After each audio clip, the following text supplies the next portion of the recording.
خاوتي خواتاتي اهلا وسهلا مرحبا بكم يا جماعة الخير مساء الخير عليكم مساء الفلاون والسلام عليكم j'espère que vous allez bien j'espère que vous vous portez bien والله يا جماعة الخير nous sommes à une année des élections présidentielles de 2024 à la belle comblée en décembre 2024 il y aura des élections présidentielles hyper importantes en Algérie elles sont importantes mais certaines beaucoup d'observateurs et certaines sources et beaucoup de sources même chez certains et beaucoup d'Algériens et d'Algériens pensent que les élections n'auront pas d'enjeu que tout est plié d'avance puisque Abdelmadjid Tebboune va faire un deuxième mandat, et que le climat politique, il est tellement malsain, la dictature, le totalitarisme, les violations de la liberté d'expression, l'impossibilité de s'exprimer, de se positionner, de militer, fait en sorte qu'il n'y aura pas de jeu politique, il n'y aura pas de compétition électorale. Ce n'est pas aussi sûr que ça. Tant que Abdelmadjid Tebboune n'a pas encore déclaré officiellement qu'il est pour le deuxième mandat, le doute plane. رانا عايشين واش عشناه l'Algérie واش عشناه في l'Algérie en 2018-2019 lorsqu'on était dans une incertitude totale autour du cinquième mandat. Une incertitude totale. Abdelmadjid Tebboune reste très âgé, son bilan reste très compliqué, très controversé, il lui reste quand même pas une année, il lui reste 6 mois. Il lui reste uniquement le premier semestre de l'année 2024 parce qu'après il y aura l'été, les vacances, la canicule, etc., les problèmes de feux de forêt, comme chaque été. On peut dire que la rentrée sociale de 2024, c'est déjà, là, on est pratiquement dans une ambiance de campagne électorale. Donc il lui reste que 6 mois pour arranger son bilan. Et c'est vraiment, il faut un miracle pour avoir un beau bilan et pour convaincre, et vraiment imposer par l'évidence le deuxième mandat. Dans cette ambiance-là, d'incertitude, d'invisibilité, peut-être que Tebboune, parce qu'il y a certaines sources qui disent qu'attention, que Tebboune lui-même n'a pas encore décidé, qu'il n'a pas en tout cas décidé officiellement, qu'il n'a pas imposé à son entourage, il n'a pas encore informé officiellement les membres de son entourage qu'il veut faire le deuxième. Ah oui, quand même. Des fois il dit oui, des fois il a envie d'y aller, des fois il dit non, des fois il dit je sais pas.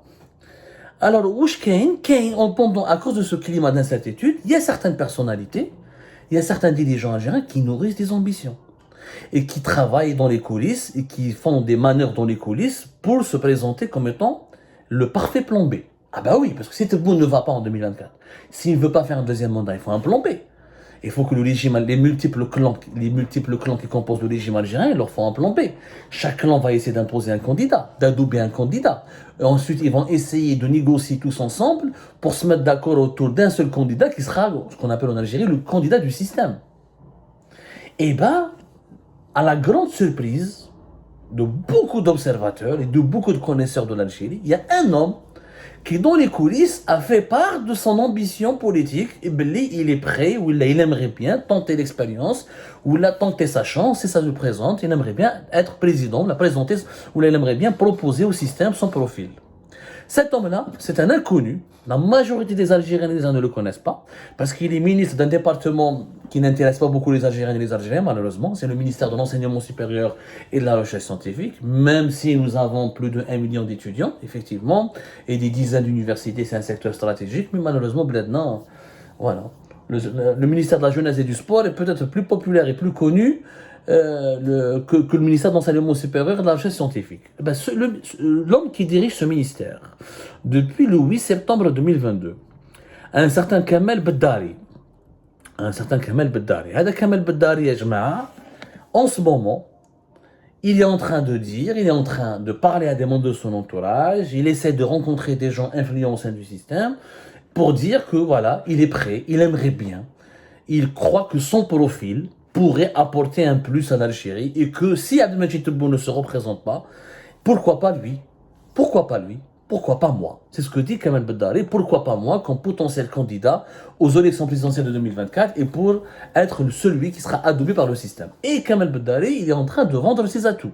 C'est quelqu'un de très ambitieux. Kamel Beddari est âgé de 63 ans. Il est né en 1960. Il aura 64 ans en 2024. Donc, ce qui fait de lui, il est beaucoup plus jeune que Abdelmadjid Tebboune, d'ailleurs, et beaucoup d'autres dirigeants algériens. Beddari Kamel Oulid Beskra, c'est l'enfant de Beskra. Et c'est un physicien et mathématicien reconnu et respecté. Sarahatan ya jama'a, c'est quelqu'un qui a fait une grande carrière universitaire. Il était recteur de l'université de Msila, entre 2017 jusqu'à pratiquement 20 ou 2021. Il était ancien recteur de l'université de Bouira de 2012 à 2016. Pardonnez-moi, il est recteur de l'université de Msila de 2017 à 2022. c'est surtout quelqu'un qui a fait toutes ses études, il est l'un des cadres, et l'un des meilleurs élèves, et l'un des meilleurs diplômés de l'Institut national des hydrocarbures et de la chimie, Abou Mertes.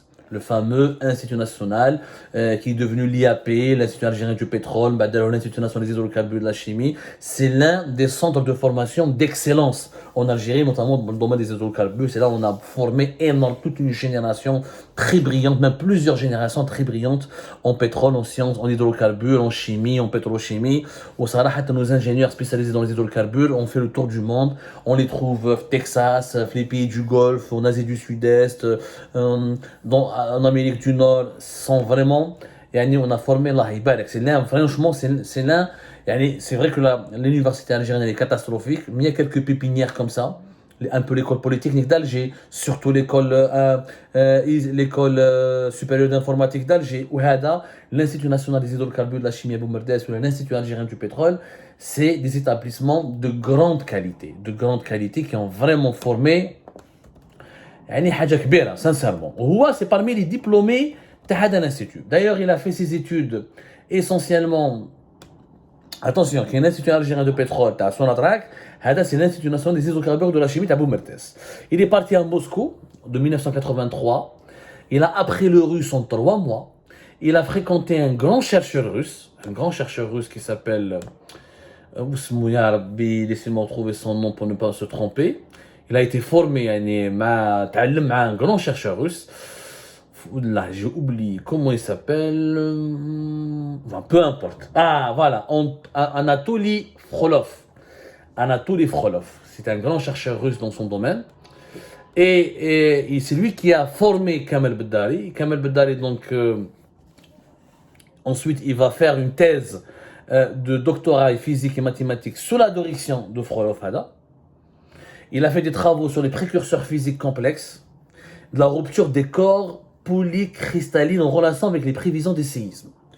C'est une spécialité très pointue. Il est professeur, Kamel Beddari, professeur des universités depuis 1988. Il a été même désigné comme professeur associé par l'université Oklahoma. Il a été chargé de l'encadrement et de la formation des modèles mathématiques et simulation des ingénieurs qui développent en charge de développement de gisements au niveau des gisements dans la société de Sonatrach. C'est un spécialiste de la géologie, c'est un physicien à la fois, c'est un mathématicien. Sarahatan, son parcours scientifique, il est remarquable. Il était président de la Commission nationale de la formation des enseignants et de l'enseignement supérieur en Algérie en 2016. Il a dirigé comme plusieurs instituts, il a fait plusieurs publications. Il a publié FLOPU, l'Office de la presse universitaire en Algérie. Il a fait des livres sur l'équation de la physique et mathématiques appliquées. Il a fait des livres sur les éléments de sismologie. Il a fait des livres sur le séisme et leurs prévisions. Il a fait un livre sur le système universitaire, sur le LMD, etc. Il a fait plusieurs livres.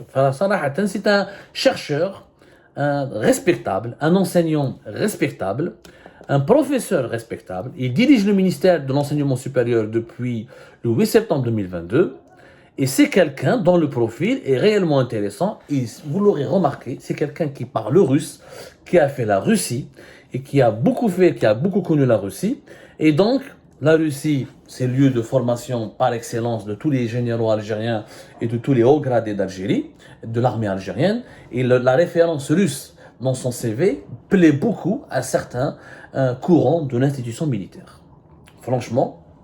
Donc, صراحة أن هذا كمال بداري sur le papier, en théorie, son travail de ministre, ça reste très très relatif. Franchement, le bilan n'est pas extraordinaire, le bilan n'est pas exceptionnel, le bilan n'est pas réjouissant. Mais bon, c'est en tant que ministre, je dirais qu'en tant que ministre, il est prisonnier, il est otage du système. Parce qu'on sait la marge de manœuvre du ministre en Algérie, elle est très très réduite. S'il était Premier ministre ou la présidente de la République, il disposerait de plus de pouvoir, et c'est là où on pourrait vraiment le juger. Donc, il a eu le doctorat NUK, voilà, NAUK en Russie, qui est considéré comme le grade de l'enseignement supérieur le plus haut de Russie, pour ses travaux et ses découvertes qui ont contribué au développement de la recherche sur les séismes. C'est franchement, Sarah, c'est un monsieur totalement je respecte ce genre d'universitaire il fait partie de cette fine fleur de l'élite algérienne et parmi les rares universitaires très brillants en Algérie qui ont décidé de rester en Algérie. D'ailleurs, il a dirigé plusieurs départements, il a fait toute sa carrière à l'Institut national des hydrocarbures à Boumerdès avant de devenir doyen de la faculté des sciences de l'université de Boumerdès en 1998. Bon, c'est quelqu'un qui n'a pas cédé au chant des sirènes, qui a voyagé, qui s'est formé à l'étranger, qui est revenu, qui faisait des va-et-vient, mais qui a eu, en tout cas, il a fait preuve d'un bel amour pour la patrie, en essayant de rester sur place, de construire quelque chose en Algérie et de contribuer au développement de l'Algérie à travers la science et le savoir. Maintenant, est-ce qu'un tel profil va réellement taper dans l'œil ou va vraiment séduire les dirigeants, les décideurs algériens? Si ou par malheur, je dis par malheur pour Tebboune, parce que moi je vois mal Tebboune ne pas faire un deuxième mandat. Ça m'étonnerait franchement, il faudrait qu'il y ait un empêchement majeur. Est-ce que le système algérien va opter pour un docteur, pour un universitaire, pour un chercheur bien formé, intelligent, intellectuel? C'est trop beau pour être vrai. Franchement, c'est trop beau pour être vrai. En anglais, comme je suis désolé pour Kamel Beddari, je respecte son ambition, je respecte son parcours, je respecte beaucoup sa personne.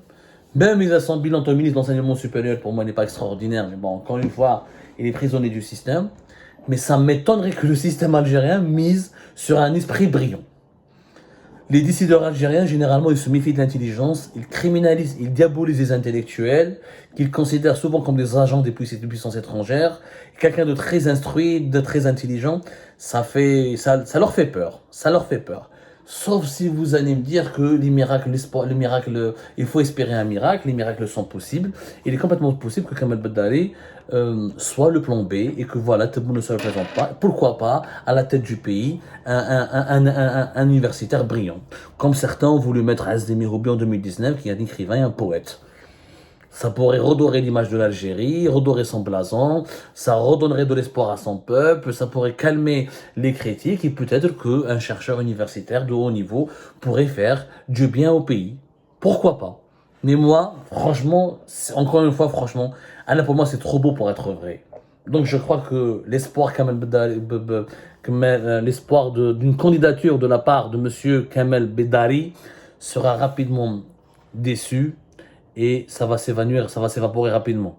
J'espère me tromper. En tout cas, bon courage à M. Kamel Beddari et on en parlera en 2024 pour voir s'il est vraiment sur la shortlist des potentiels candidats aux élections présidentielles de 2024.